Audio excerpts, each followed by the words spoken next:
Good morning students. ఈరోజు మనం second ఇయర్లో CSS3 ఫోర్త్ సెమ్ని రెజ్యూమ్ అండ్ కరికులం డేటా గురించి తెలుసుకుంటాం. ఇంతకు ప్రీవియస్ లెసన్స్లో మనం రెజ్యూమ్ అంటే ఏంటి, కరికులం డేటా అంటే ఏంటి, అండ్ వాటికి ఉండే డిఫరెన్స్ ఏంటి, కరికులం డేటా అంటే ఎలా ఉంటుంది, రెజ్యూమ్ అంటే ఏ విధంగా ఉంటుంది, ఆ రూల్స్ ఆ రెగ్యులేషన్స్ అన్నీ కూడా మనం ఏంటంటే అందులో ఉన్నటువంటి రూల్స్ అన్నీ కూడా మనం తెలుసుకోవడం జరిగింది ఇన్ ప్రీవియస్ లెసన్స్లో. అయితే ఈరోజు మనం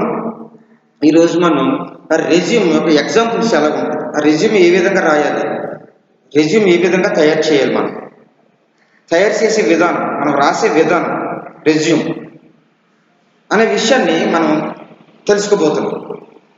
అంటే రెజ్యూమ్స్లో ఏమేమి ఉంటాయి, అసలు ఏ విధంగా రాయవలసి ఉంటుంది, ఇవన్నీ కూడా మనం ఏంటంటే ఇప్పుడు తెలుసుకోబోతున్నాం. చూడండి, ఇక్కడ మీరు ఏమన్నంటే prepare a resume for the post of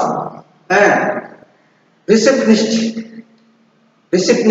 in a star హోటల్లో రిసెప్షనిస్ట్గా ఉద్యోగం కావాలంటే రెజ్యూమ్ ప్రిపేర్ చేయాలి. ఏ విధంగా ప్రిపేర్ చేయాలి, రెజ్యూమ్ ఏ విధంగా దాన్ని మనం ప్రిపేర్ చేయాలి అనేది చూసినట్లయితే మనకి ఈ రెజ్యూమ్ రాసే ముందు ఫస్ట్ ఏంటంటే ఎగ్జాంపుల్ చూడండి. రెజ్యూమ్ ఎగ్జాంపుల్ ఏ విధంగా ఉందంటే, ఎగ్జాంపుల్ చూస్తే first name of the candidate ముందు ఏం చేయాలి, క్యాండిడేట్ పేరు రాయాలి, నేమ్ ఆఫ్ ది క్యాండిడేట్. చూడండి, ఈ నేమ్ ఆఫ్ ది క్యాండిడేట్ చూసినట్లయితే ఎవరో ఉదాహరణ అన్నమాట. ఇతను ఇక్కడ ఇచ్చిన మనకి ఈ యొక్క రెజ్యూమ్ ఎగ్జాంపుల్ మాత్రమే. ఒకవేళ మీరు రాయాలనుకుంటే ఏం చేయాలి, ఇక్కడున్న పేరుకి బదులుగా మీరు మార్చి రాయవలసి ఉంటుంది.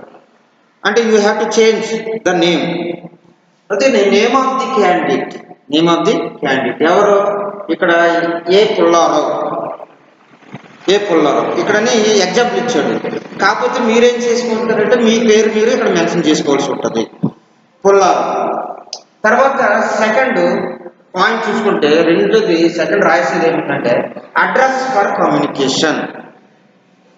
అడ్రస్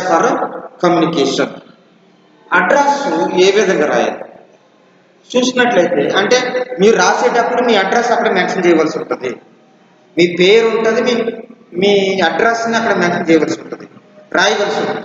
అంటే ఇక్కడ ఏంటి, అంటే ఇది ఎగ్జాంపుల్కి ఇచ్చినటువంటి నేమ్స్, ఇది అడ్రస్. కాబట్టి దీన్ని మీరు పరిగణలోకి తీసుకోకూడదు.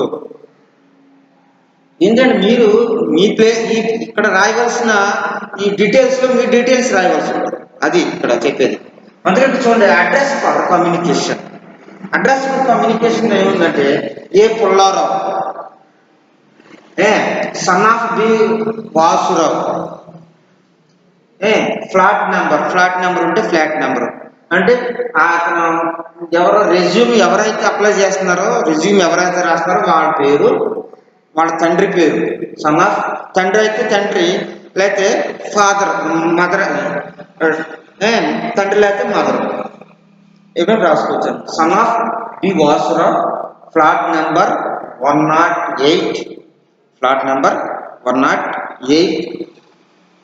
లావణ్య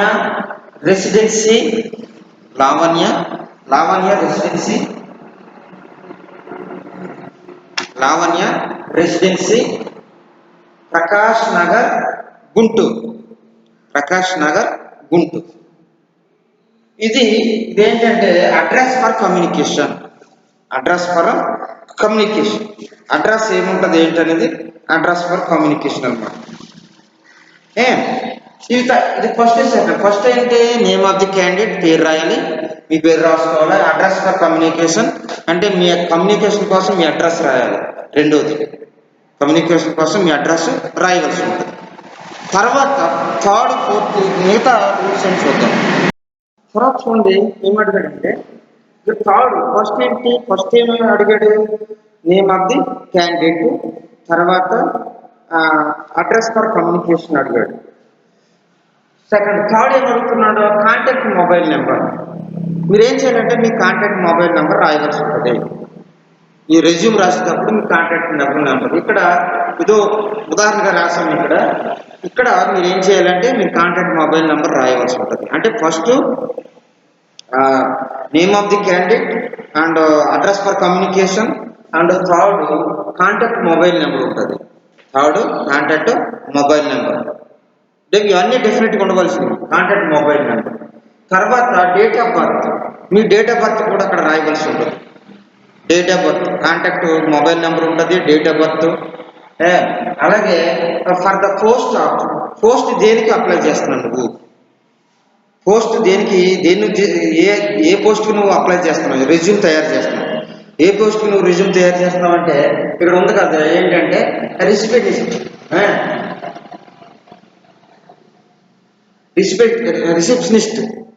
రిసెప్షనిస్ట్కి స్టార్ హోటల్లో రిసెప్షనిస్ట్కి అనే పోస్ట్కి నువ్వు రెజ్యూమ్ తయారు చేస్తున్నావు కనుక అప్పుడు నువ్వు ఏమి రాయాలి అక్కడ, ఫర్ ది పోస్ట్ ఆఫ్ ఏంటంటే పోస్ట్ ఏంటంట రిసెప్షనిస్ట్. పోస్ట్ ఏంటి రిసెప్షనిస్ట్. అంటే ఇవన్నీ ఆర్డర్స్లో నువ్వు నెంబర్స్ వేసుకుని రాయవలసి ఉంటుంది. రెజ్యూమ్ రాయమంట, రెజ్యూమ్ అన్న CV అన్న ఇలా రాయవలసి ఉంటుంది. రెజ్యూమ్ ఆర్డర్స్లో రాయవలసి ఉంటుంది, ఒక ఆర్డర్లో రాయాలి. ఆర్డర్ అంటే ఇదే మీకు చెప్తున్నాను కాబట్టి దీన్ని చూసుకుని జాగ్రత్తగా మీరు ఈజీగా రాయొచ్చు. ఆర్డర్ అంటే చూడండి ఇక్కడ ఫస్ట్ ఏం చెప్పాను మీకు, first name of the candidate, second address for communication and third contact mobile number and fourth ఏంటంటే డేట్ ఆఫ్ బర్త్. ఇవన్నీ must and date of birth. And fifth ఏంటంటే for the post of receptionist. Post ఏంటి నాకు అడిగేది receptionist. ఈ తర్వాత next receptionist తర్వాత ఇంకేం ఆర్డర్ ఏముంది, ఒక ఆర్డర్ ఆఫ్ మెరిట్ ఏముందో చూద్దాం. తర్వాత చూడండి సిక్స్త్ చూసినట్లయితే ఫస్ట్ ఏం చెప్పాం మీకు, first name of the candidate and second and address for communication, third mobile contact number, fourth date of birth, fifth for the post దేంట్లో అప్లై చేయాలో దానికి. తర్వాత సిక్స్త్ ఎడ్యుకేషనల్ క్వాలిఫికేషన్. సిక్స్త్ ఏంటి ఎడ్యుకేషనల్ క్వాలిఫికేషన్.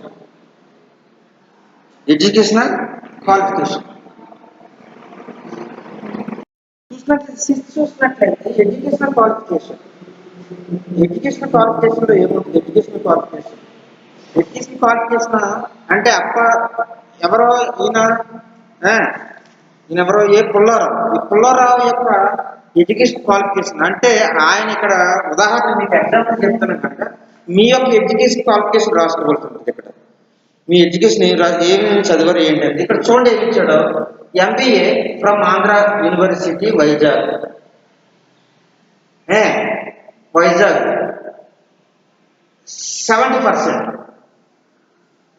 70% వచ్చింది. అలాగే బేకామ్ AN యూనివర్సిటీ,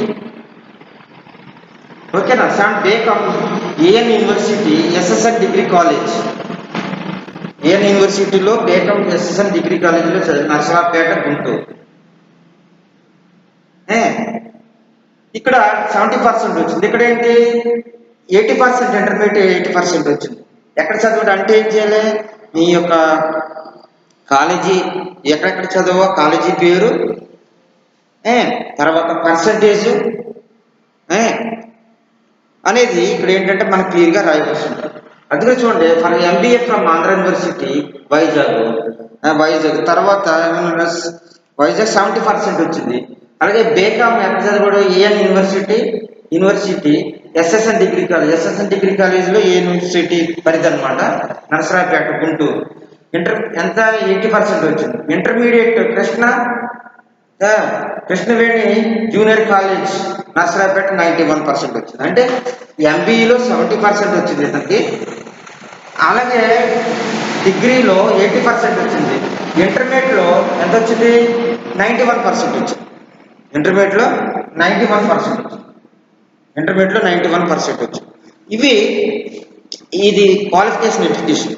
ఈయన ఇతను చదివిన ఎడ్యుకేషన్ క్వాలిఫికేషన్ ఏంటంటే ఇవి, అంటే ఇవన్నీ ఆర్డర్లో రాయాలి. చూసుకోండి ఆర్డర్ ఏ విధంగా ఉందో. ఫస్ట్ ఆర్డర్ మీకు తెలుసు, ఫస్ట్ ఆర్డర్ చెప్పాను. ఒకటి name of the candidate, 2 address for communication, 3 mobile contact number, 4 date of birth, 5 for the post of అని రాయాలి. ఏ పోస్ట్ అప్లై చేసిన ఫర్ ద పోస్ట్ ఆఫ్. అలాగే సిక్స్త్ ఏంటంటే ఎడ్యుకేషనల్ క్వాలిఫికేషన్. సిక్స్త్ ఏంటి? Educational qualification. ఎడ్యుకేషనల్ క్వాలిఫికేషన్ నువ్వేం చదవావు మొత్తం అంతా, నువ్వు ఏమేమి చదవు అనేది ఎడ్యుకేషన్ క్వాలిఫికేషన్ అంతా కూడా ఇక్కడ నువ్వు క్లియర్గా రాయవలసి ఉంటుంది. ఎడ్యుకేషన్ క్వాలిఫికేషన్ క్లియర్గా రాయవలసి ఉంటుంది. తర్వాత చూద్దాం 7 చూసినట్లయితే స్పెషల్ మెరిట్ చూద్దాం. స్పెషల్ మెరిట్ 7 చూడండి. Special merit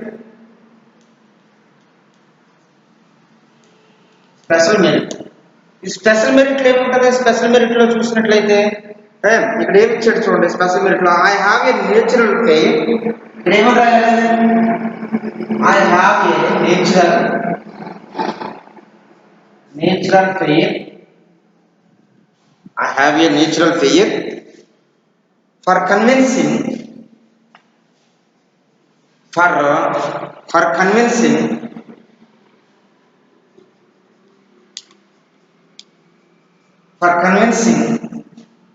people good at communication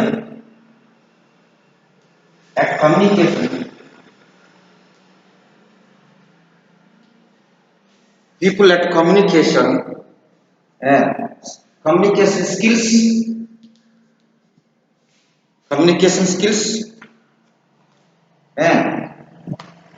proficient influence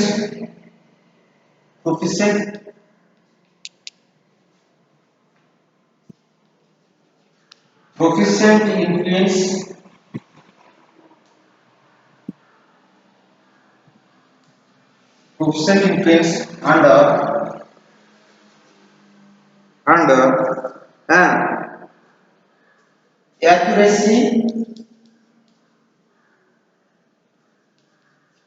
accuracy also good.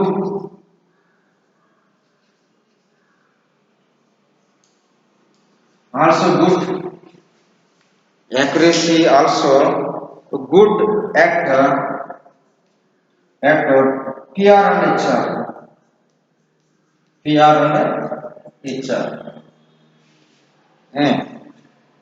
అంటే చూడండి ఇక్కడ ఈ యొక్క స్పెషల్ మెరిట్స్లో ఇక్కడ నీకు ఉన్నటువంటి విషయం చెప్పాలి. ఇక్కడ స్పెషల్ మెరిట్లో ఏం చెప్తున్నాడు ఇతను? పుల్లారావు ఏం చెప్తున్నాడు అంటే, ఇక్కడ ఏం చెప్తున్నాడు పుల్లారావు? ఇంకా ఏం చెప్తున్నాడు అంటే, ఇక్కడ పుల్లారావు గురించి చెప్పాడు, మీ గురించి మీరు రాసుకోవాలి. ఇక్కడ ఏంటంటే మీ గురించి మీరు ఏంటి అనేది రాసుకోవాలి. ఏంటంట? I have a natural fair for convincing good at communication skills. ఏంటంటే మంచి కమ్యూనికేషన్ స్కిల్స్తో నేను ఏంటంటే సహజంగా నేను ఉంటాను. అంతేకాకుండా proficient influence and occurrence also good at RR and ఇచ్చారు. నేను మంచిగా వచ్చిన వాళ్ళతో నేను ఏంటంటే మంచి కమ్యూనికేషన్ కలిగి మంచిగా నేను ఉంటాను. మంచి కమ్యూనికేషన్ కలిగి వాళ్ళతో సత్సంబంధాలు కలిగి ఉంటాను. వాళ్ళతో ఎటువంటి గొడవలు లేకుండా, ఎటువంటి తగాదాలు లేకుండా వచ్చిన వాళ్ళని నేను ఏం చేస్తానంటే వాళ్ళని ఇంప్రెస్ చేసి వాళ్ళకి రెస్పెక్ట్ ఇస్తాను అనేది చెప్పడం అనమాట. నువ్వేం చేస్తాను, మెరిట్, నీకున్న మెరిట్ ఏంటి, నీకున్న విలువ ఏంటి, నీకున్న మెరిట్ ఏంటి అనేది ఇందులో చెప్పడం జరుగుతుంది అనమాట. ఇందులో మెరిట్ ఏంటి అనేది. తర్వాత 8 చూద్దాం. అసలు 8లో ఏముంది? 8 చూద్దాం. 8లో చూసినట్లయితే 8లో special or technical qualifications. Special or 8లో ఏంటి? 8లో special or technical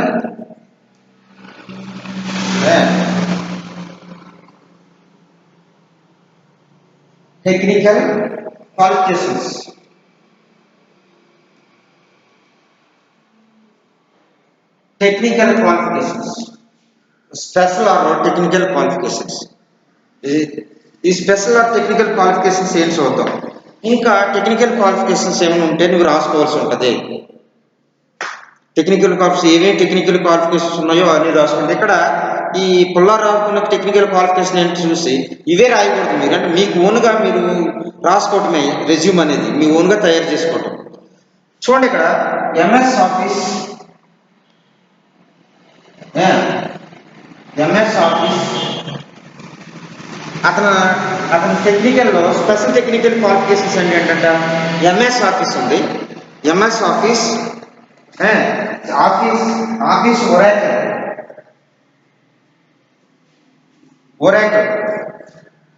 Oracle C plus and Java అంటే ఇతనికి కంప్యూటర్ పరిజ్ఞానం కూడా ఉంది. మరి మీకు రెజ్యూమ్లో మీకు కంప్యూటర్ పరిజ్ఞానం మీరు అడగచ్చు, సార్ మరి మేము కంప్యూటర్ ఏమి నేర్చుకోలేదు కదంటే మీరు అవి రాయొచ్చా లేదా అని మీరు డౌట్ రావచ్చు. మీరు ఫిజికల్గా మీరు ఇంటర్వ్యూకి వెళ్ళట్లేదు కనుక, మీరు direct face to face interview కానీ రెజ్యూమ్ కానీ ఇవ్వట్లేదు కనుక నువ్వు ఎగ్జామినేషన్ పాయింట్ ఆఫ్ వ్యూలో నువ్వు ఏం రాసినా ఏం పర్లేదు. ఎగ్జామినేషన్ పాయింట్ ఆఫ్ వ్యూ ఒకవేళ నువ్వు ఒరిజినల్గా నువ్వు వెళ్ళి ఒకవేళ ఈ స్టార్ హోటల్లో రిసెప్షనిస్ట్గా పోస్ట్కి అప్లై చేసి నీవు రెజ్యూమ్ ఇచ్చినట్లయితే అందులో వాస్తవాలు రాయాలి.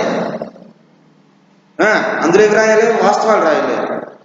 ఫేక్ ఇన్ఫర్మేషన్ ఇవ్వకూడదు, వాస్తవాలు రాయాలి. కానీ ఇక్కడ ఎగ్జామినేషన్ పాయింట్ కనుక ఇక్కడ నువ్వేమి రాసినా ఏం పర్వాలేదు. ఎందుకంటే అక్కడ ఎగ్జామినర్ వాల్యుయేషన్ తీసుకున్న ఎగ్జామినర్ ఎవరో వచ్చి నిన్ను ఏమీ అడగరు. కాబట్టి ఏంటంటే నువ్వు రాసే విధానం కరెక్ట్గా ఉందో లేదో చూస్తారు, నువ్వు రాసే విధానం. కానీ నీకు నిజ జీవితంలో చూసుకుంటే మాత్రం నువ్వు వెళ్ళినప్పుడు మాత్రం వాస్తవాలు కరెక్ట్గా రాయవలసి ఉంటుంది. ఇప్పుడు ఎగ్జామినేషన్ పాయింట్ ఆఫ్ వ్యూలో ఒకవేళ నువ్వు నీ క్వాలిఫికేషన్ లేకపోయినా ఉన్నట్లుగానే రాయాలన్నమాట. అది ఓకేనా. లేదనుకుంటే ఇంకోటి ఏంటంటే ఒక్కొక్కసారి నీ యొక్క ఇన్ఫర్మేషన్, నీ యొక్క ఎడ్యుకేషనల్ క్వాలిఫికేషన్ ఏమి అడగడు, వాడు ఇక్కడ ఇస్తాడు. ఇక్కడ చూడండి ఏమి ఇచ్చాడు, prepare a resume for the post of receptionist in a star hotel అంటాడు. స్టార్ హోటల్ అన్నప్పుడు ఇక్కడ మీ పేరు మీరు అన్నీ రాసుకోవచ్చు. ఒక్కొక్కసారి రెజ్యూమ్లో ఏం చేస్తాడంటే వాడే అక్కడ నేమ్ ఇస్తాడో ఎడ్యుకేషన్ ఇస్తాడో మొత్తం అన్నీ ఇస్తాడట, అన్నీ ఇస్తాడట. అన్నీ ఇచ్చినప్పుడు ఏం చేయాలంటే వాటిని చూసి నువ్వు రాయాలి.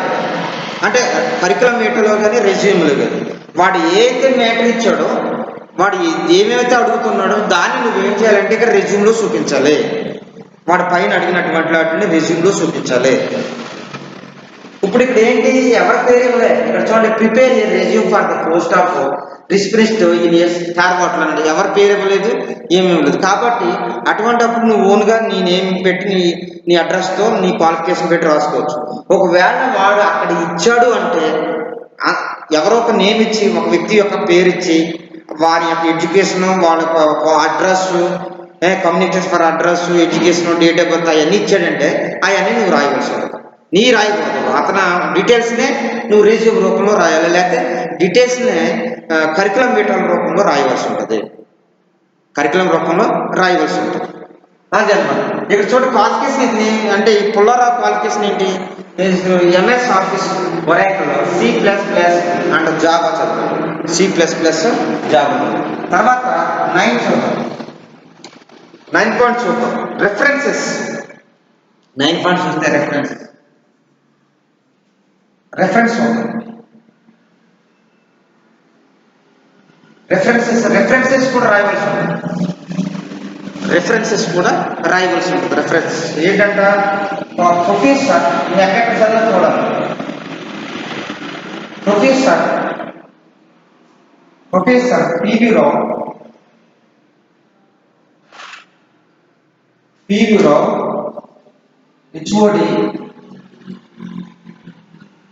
HOD head of the department, HOD economics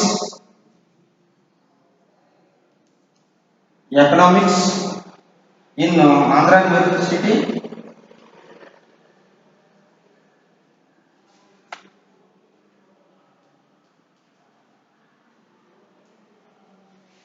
in Andhra university, Andhra street.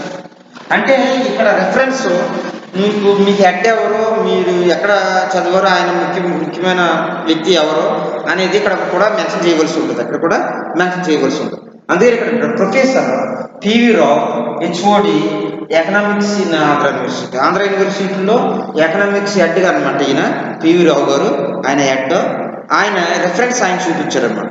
ఒకవేళ నువ్వు రెఫరెన్స్ రాయవలసి ఉంటే ఆయన చూపించాలి. రెఫరెన్స్ రాయవలసి ఉంటే ఏం చేయాలి? ఆయన చూపించాలి. తర్వాత 10 చూద్దాం. తర్వాత 10 పాయింట్ చూసినట్లయితే 10 పాయింట్ చూసినట్లయితే career object. Career object career objects అంటే కెరీర్ ఆబ్జెక్ట్ కూడా నువ్వు రాయవలసి ఉంటుంది. కెరీర్ ఆబ్జెక్ట్ కూడా నువ్వు ఏం చేయవలసి ఉంటుంది? రాయవలసి ఉంటుంది. ఏంటంటే career object to become the best. ఇక్కడ ఏం రాశారు? ఇక్కడ ఏం చూపించారు మనకి? To became the best.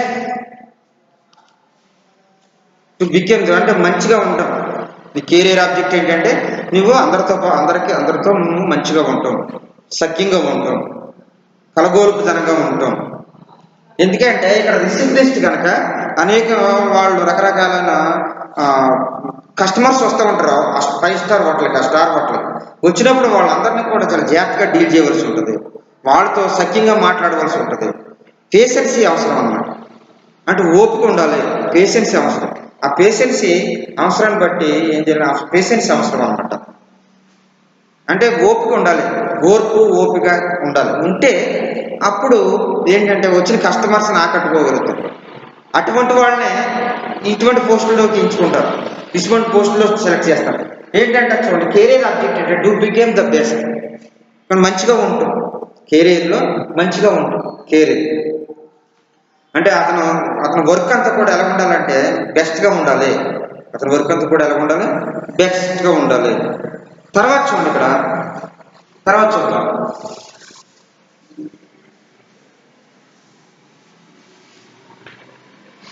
తర్వాత చూసినట్లయితే ఇక్కడ 11 పాయింట్ ఏంటంటే ప్రీవియస్ ఎక్స్పీరియన్స్.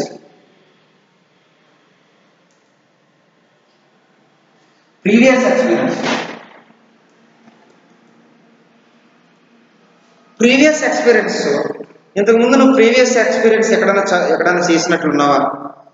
అది ఈ రిసిప్లిస్ట్ ఎక్కడైనా చేసావు? నువ్వు పోస్ట్ ఏం అప్లై చేస్తున్నావు? దాంట్లో ఏమైనా ఎక్స్పీరియన్స్ ఉందా నీకు? అది కావాలి. ప్రీవియస్ ఎక్స్పీరియన్స్ ఏంటంటే అక్కడ ఫర్ 3 years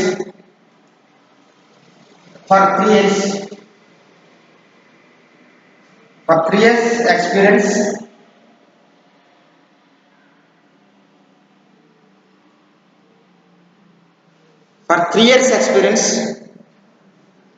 in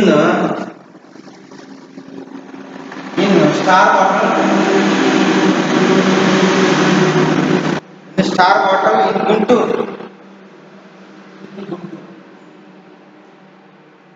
ఇక్కడ నీకు ఎక్స్పీరియన్స్, ఇది కూడా మీకు ఎక్స్పీరియన్స్ లేదు కదండి, మేమేం చేయలేదు కదంటే అవసరం లేదు. నువ్వు ఉన్నట్లుగా రాయటమే, అక్కడ ఉన్నట్లుగా రాయటమే. ఎప్పుడు నువ్వు ఓన్గా రాసినప్పుడు ఈ విధంగా ఎవరి నేమ్ కానీ, ఎవరి అడ్రస్ కానీ, ఎవరి డేట్ ఆఫ్ బర్త్ కానీ ఏమి ఉన్నప్పుడు నువ్వు ఓన్గా రాసుకోవాలి. నువ్వు ఓన్గా ఎక్స్పీరియన్స్ లేనప్పుడు ఏం చేయాలి? ఇలాగే నీకు ఏం తోస్తే నీకు ఎన్ని ఇయర్స్ ఎక్స్పీరియన్స్ ఉందో, ఎన్ని సంవత్సరాల ఎక్స్పీరియన్స్ ఉందో ఏంటో నువ్వు ఇలా రాసుకుంటే సరిపోతుంది. నేను చూడండి, ఇక్కడ ది ప్రీవియస్ ఎక్స్పీరియన్స్ ఏముందంటే ఫర్ 3 years ఎక్స్పీరియన్స్ ఇది స్టార్ హోటల్ ఉంటుంది. ఇతనికి ఫర్ 3 years ఎక్స్పీరియన్స్ ఉందంట స్టార్ హోటల్. 3 years ఎక్స్పీరియన్స్ ఉందంట. 3 years ఎక్స్పీరియన్స్ బట్టి అందరికీ ఏంటంటే ఈజీగా జాబ్ వస్తారు. ఆయన ఏం చేస్తారు? ఈజీగా జాబ్ వస్తుంది. ఎందుకంటే ఎక్స్పీరియన్స్ అడిగారు, ఎక్స్పీరియన్స్ ఉంది కనుక. ఒకవేళ ఎక్స్పీరియన్స్ లేకపోతే కొంచెం ఆలోచిస్తారు, కానీ ఎక్స్పీరియన్స్ ఉంది కనుక ఈజీగా వాళ్ళకి తీసుకోవడం కనుక. అంటే ప్రీవియస్ ఎక్స్పీరియన్స్ కూడా రాయవలసి ఉంటుంది. తర్వాత చూసినట్లయితే ఇక్కడ చివర ఏంటంటే డేట్ ఉపయోగించాలి. డేట్ రాయాలి. డేట్ అంటే ఇవాళ డేట్ వేస్తాం. డేట్ 11/8/21 డేట్ రాయవలసి. 11/8/20 left side date and place ఏంటి, ప్లేస్ ఏంటి, ప్లేస్ గుంటూరు కదా, ప్లేస్ గుంటూరు, గుంటూరు ప్లేస్ గుంటూరు అన్న. లెఫ్ట్ సైడ్ రైట్ సైడ్కి వచ్చేసేటప్పటికి రైట్ సైడ్ వచ్చేటప్పుడు ఎవర్ సిన్సియర్లీ, ఇక్కడ కింద ఏం రాయాలంటే ఎవర్ సిన్సియర్లీ, ఏం రాయాలి కింద ఎవర్ సిన్సియర్లీ, ఎవర్ సిన్సియర్లీ అని పెట్టి ఏంటంటే ఇక్కడ మీ నేమ్ రాయవలసి ఉంటుంది. ఏంటంటే ఇక్కడ మీ నేమ్ రాయవలసి ఉంటుంది. ఇక్కడ మీ నేమ్ రాసుకోండి. ఇక్కడ ఎవరైతే ఈ రిజ్యూమ్ తయారు చేస్తున్నారో వాళ్ళ నేమ్ రాయవలసి ఉంటుంది. ఇక్కడ వాళ్ళ నేమ్ రాయవలసి ఉంటుంది. ఇవి రెజ్యూమ్, ఇది రెజ్యూమ్లో ఉన్నటువంటి విషయాలు అన్నమాట. అసలు రెజ్యూమ్ ఎలా తయారు చేయాలి అంటే ఎన్ని వచ్చినాయి మనకి, దగ్గరగా 11 పాయింట్స్ వచ్చినాయి. మనం 11 పాయింట్స్ కోట్ చేసుకుంటూ మనం ఏం చేయాలంటే మనం రాయవలసి ఉంటుంది. ఏంటి 11 పాయింట్స్, ఒకసారి మరలా మీరు చూసినట్లయితే 11 పాయింట్స్ ఏంటి, నేమ్ ఆఫ్ ది క్యాండిడేట్ అంటే మీ పేరు రాయాలి అక్కడ, అంటే రెజ్యూమ్ అని ఎడిటింగ్ పెట్టుకోవాలి, రెజ్యూమ్ అని ఎడిటింగ్ పెట్టుకోవాలి. ఎగ్జాంపుల్ రాయాల్సి లేదు, మీకు తెలియడానికి ఎగ్జాంపుల్ ఇస్తుంది అనమాట. రెజ్యూమ్ అని ఎడిటింగ్ పెట్టుకోవాలి. ఎడిటింగ్ పెట్టుకున్న తర్వాత ఫస్ట్ 1 అని వేసుకుని ఫస్ట్ పాయింట్ ఏది రాయాలి, name of the candidate, name of the candidate. రెండోది ఏంటి, నేమ్ ఆఫ్ ది క్యాండిడేట్ కాడ మీ పేరు రాయాలి. రెండోది date of birth, date of birth దగ్గర ఏం చేయాలి, మీ డేట్ ఆఫ్ బర్త్ రాయాలి, date of birth. For the post దేనికి అప్లై చేస్తున్నాం ఆల్రెడీ ఇచ్చాడు పైన, మీకు ఎగ్జామినేషన్లో కూడా ఇస్తాడు. ఏ పోస్ట్కి అప్లై చేయాలి ఆ పోస్ట్ నేమ్ రాయవలసి ఉంటుంది. For the post of receptionist, post ఏంటి, రిసెప్షనిస్ట్ పోస్ట్.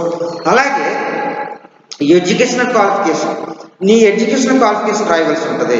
నువ్వు డిగ్రీ ఎక్కడ చదువు, ఇంటర్ ఎక్కడ చదువు, ఇవన్నీ ఎక్కడ చదువు అనేది ఇవి రాయవలసి ఉంటుంది. డిగ్రీ, ఇంటర్, పీజీ ఇవన్నీ కూడా రాయవలసి ఉంటుంది. ఎన్నది 6th పాయింట్. ఈ 7 పాయింట్స్ చూసుకుంటే స్పెషల్ మెరిట్ రాయవలసి ఉంటుంది. స్పెషల్ మెరిట్ అంటే నువ్వు ఎలా ఉంటావు అంటే కస్టమర్తో నువ్వు ఏ విధంగా సత్సంబంధాలు కలిగి ఉంటావు, ఏ విధంగా ఉంటావు అనేది ఏంటంటే నువ్వేం చేయాలంటే నువ్వేం చేయాలనుకున్నావు అది రాయవలసి ఉంటుంది. దేంట్లోనూ ఈ స్పెషల్ మెరిట్స్లో 7th వచ్చేటికి స్పెషల్ మెరిట్. అలాగే 8 వచ్చినప్పటికి స్పెషల్ అంటే టెక్నికల్ క్వాలిఫికేషన్స్ ఏమైనా ఉన్నాయి, మీకు టెక్నికల్ క్వాలిఫికేషన్స్ లేకపోయినా ఉన్నట్లుగానే రాయాలి. అక్కడ టెక్నికల్ క్వాలిఫికేషన్ ఇక్కడ ఈ పుల్లారావు ఏం చెప్పాడు, ఎంఎస్ ఆఫీస్, ఒరేకల్, C++, జావా అని చెప్పొచ్చు, C++, జావా అని చెప్పడం జరిగింది. అంటే 8లో ఏంటంటే స్పెషల్ టెక్నికల్ క్వాలిఫికేషన్స్, మీకు ఉన్నటువంటి స్పెషల్ టెక్నికల్ క్వాలిఫికేషన్స్ ఏంటో అవి ఈ రెజ్యూమ్లో రాయవలసి ఉంటుంది. రెజ్యూమ్లో 9 చూసినట్లయితే 9 ఏంటంటే రెఫరెన్సెస్. ఒకవేళ మీకు హెడ్ ఎవరైనా ఉంటే వాళ్ళ రెఫరెన్సెస్ రాయాలి, హెడ్ ఎవరైనా ఉంటే వాళ్ళ రెఫరెన్సెస్ రాయాలి. ఇక్కడ ఈ పుల్లారావు ఏంటంటే రెఫరెన్స్ రాశారు, మీరు ఎవరిదైనా పేరు రాసుకోవచ్చు. అక్కడ మీరు ఎవరి నేమ్ అనేసి రాసుకోవచ్చు. రెఫరెన్స్ ఏంటంటే reference professor PV Rao, HOD అంటే హెడ్ ఆఫ్ డిపార్ట్మెంట్ ఎకనామిక్స్, ఎకనామిక్స్లో డిపార్ట్మెంట్ ఇన్ ఆంధ్ర యూనివర్సిటీ అని రాయాలి. అంటే మీరు ఏదైనా రాసినా పర్లేదు, అక్కడ మీరు ఏం మెన్షన్ చేసినా పర్లేదు. తర్వాత ఇంకేంటి, తర్వాత చూసినట్లయితే రిఫరెన్స్ ద కెరీర్ ఆబ్జెక్ట్. నీ కెరీర్ ఆబ్జెక్ట్ అంటే నీ యొక్క కెరియర్లో ఏం చేయబోతున్నావు నువ్వు అనేది కెరీర్ ఆబ్జెక్ట్ అంటే ఏంటంటే టు బికేమ్ ద బెస్ట్ అని రాశారు. మీరు కూడా అది రాసుకోవచ్చు, టు బికేమ్ ది బెస్ట్ అని రాసుకోవచ్చు, ప్రాబ్లం లేదు. ఓకేనా, బెస్ట్ అని రాసుకోవచ్చు. తర్వాత ఏంటి, ప్రీవియస్ ఎక్స్పీరియన్స్ ఏముందా ఇక్కడ చూపించాను. 11 వచ్చేదానికి previous experience for 3 years experience in star water, గుంటూరులో ఉన్నటువంటి స్టార్ వాటర్లో ఈ పుల్లారావు అని అతనికి 3 years ఎక్స్పీరియన్స్ ఉంది. పుల్లారావు అని అతనికి ఏముంది, 3 years ఎక్స్పీరియన్స్ ఉందంట. తర్వాత మీరు ఇంకేమి రాయాలి, చివరా డేట్ ఒకటి రాయాలి, డేట్ మెన్షన్ చేయాలి. అలాగే ప్లేస్ మెన్షన్ చేయాలి. ఎప్పుడు డేట్ వేస్తావు, నువ్వు ఎగ్జామినేషన్ ఎప్పుడు రాస్తున్నావో ఆ డేటే సరిపోతుంది. నీకు ఎగ్జామ్ ఎప్పుడు ఏ రోజు నీకు ఎగ్జామ్ జరుగుతుందో ఆ డేట్ వేస్తే సరిపోతుంది. Exam date. ప్లేస్ ఇతను గుంటూరు కనుక గుంటూరు, ఇతను రెసిడెన్స్ ఎక్కడ గుంటూరు అని రాస్తారు. అలాగే చివరికి వచ్చేటికి యువర్స్ సిన్సియర్లీ మీ నేమ్ రావచ్చు, యువర్ నేమ్ రాయవలసి ఉంటుంది. ఇది రెజ్యూమ్. రెజ్యూమ్ అడిగినప్పుడు ఈ విధంగా రాయవలసి ఉంటుంది. అంటే మనకి 11 కాలమ్స్ని మనం ఆర్డర్ ఆఫ్ మెరిట్లో, అంటే ఒక ఆర్డర్లో మనం ఏం చేసుకోవాలి, రాయాలి, ఆర్డర్లో రాయవలసి ఉంటుంది. ఇవన్నీ కూడా మీకు ఆల్రెడీ మీకు ఒక ఆర్డర్లోనే మీకు ఎగ్జాంపుల్ ఇచ్చాను ఇక్కడ ఆర్డర్లో. అది మీరు చూసుకోండి. 1 ఏంటి, 2 ఏంటి, 3 ఏంటి, 4 ఏంటి, అలాగా 11 వరకు ఏమి ఉన్నాయి, ఇవన్నీ కూడా మీకు ఎక్స్ప్లెయిన్ చేయడం జరిగింది. ఇవన్నీ జాగ్రత్తగా చూసుకుని దీన్ని బేస్ చేసుకుని మీరు రెజ్యూమ్ రాస్తే ఏంటంటే మనకి ఎక్కువగా మంచి మార్కులు రావడానికి పాసిబిలిటీ ఉంటుంది, మంచిగా మార్కులు వస్తాయి. ఇది రెజ్యూమ్ గురించి. తర్వాత నెక్స్ట్ ఇంకొక మోడల్ రెజ్యూమ్ చూద్దాం. అయితే నెక్స్ట్ క్లాస్లో మనం ఇంకో రెజ్యూమ్ చూద్దాం. Okay, thank you.